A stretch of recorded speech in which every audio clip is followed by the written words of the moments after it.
नमस्कार विद्यार्थी मित्रांनो. तर केपलरचा पहिला लॉ अभ्यासण्याच्या आधी आपण इलिप्स म्हणजे काय असते ते बघूया. An ellipse is the curve obtained when cone is cut by an inclined plane. तर इलिप्स असतो एक प्रकारचा कर्व आणि तो कसा मिळतो आपल्याला जेव्हा एक कोन आहे, ठीक आहे, तर त्याला आपण कट करतो त्याच्या इन्क्लाइन्ड प्लेनच्या बाजूने. It has two focal points आणि नंतर त्याला दोन फोकल पॉईंट्स असतात. The sum of the distance to the two focal points from every point on the curve is constant. आता याच्यामध्ये काय असतं की त्याला दोन फोकल पॉईंट्स असतात. त्यानंतर याची जी सम असते, म्हणजे सम म्हणजे कुठनं, the sum of the distance to the two focal points. तर जे फोकल पॉईंट्स असतात तर त्याची जी सम असते, तर from every point on the curve is constant. तर त्या कर्वमधल्या प्रत्येक पॉईंटला ती कॉन्स्टंट असते. कॉन्स्टंट म्हणजे एक निश्चित असते. F1 and F2 are two focal points. आता याला दोन फोकल पॉईंट्स आहेत, F1 आणि F2 of the ellipse shown in the figure 1.3. तर तुमच्या टेक्स्टबुकमध्ये 1.3 फिगर दिलेली आहे, तर ती तुम्ही ऑब्झर्व करा. If if A B and C are 3 points on the ellipse, then AF1 plus AF2 is equal to BF1 plus BF2 is equal to CF1 plus CF2. म्हणजे हे जे डिस्टन्स आहे ते काय राहील, कॉन्स्टंट राहील, सारखंच राहील. आता आपण पाहूया केपलर्स फर्स्ट लॉ.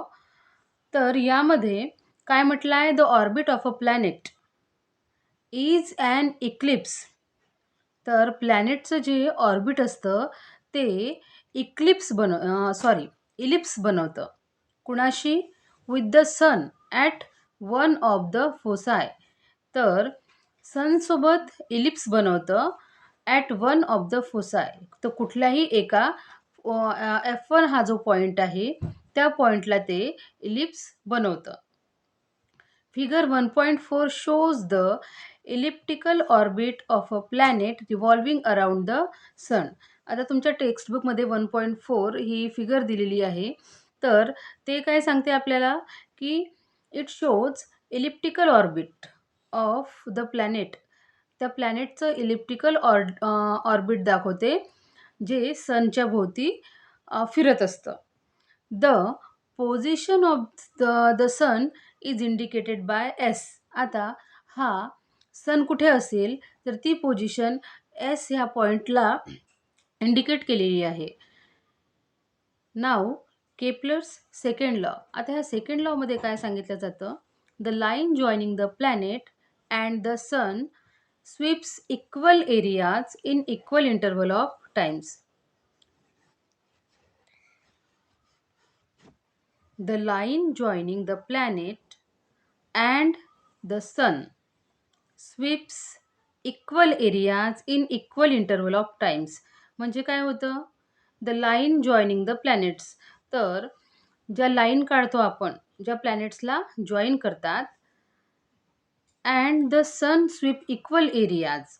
आणि जो सन आहे, ठीक आहे, तर तो काय करतो, इक्वल एरिया स्वीप करतो in equal interval of time. म्हणजे एका स्पेसिफिक टाईममध्ये तो स्पेसिफिक एरिया काय करतो, कव्हर करतो किंवा स्वीप करतो.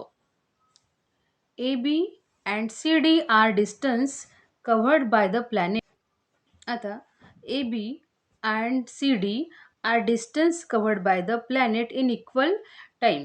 आता जसं फिगरमध्ये दाखवलेलं आहे, A B and C D are distance covered by the planet in equal interval of time. ते सारख्या वेळेतच काय करतात, तेवढं डिस्टन्स कव्हर करतात. That is after in equal interval of time the position of the planet starting from A and C are shown by B and D respectively. The straight line AS and CS sweep equal area in equal interval of time. that is area ASB and CSD are equal.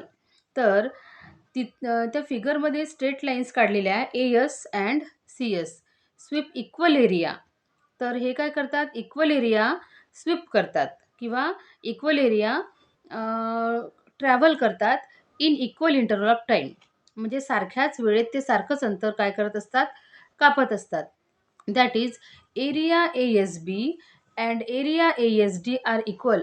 म्हणजेच area of ASB and area of ASD हे काय राहणार, equal राहणार. तर हाच जो law आहे तो एक्सप्लेन करतो केपलर्स सेकंड लॉ. थँक्यू.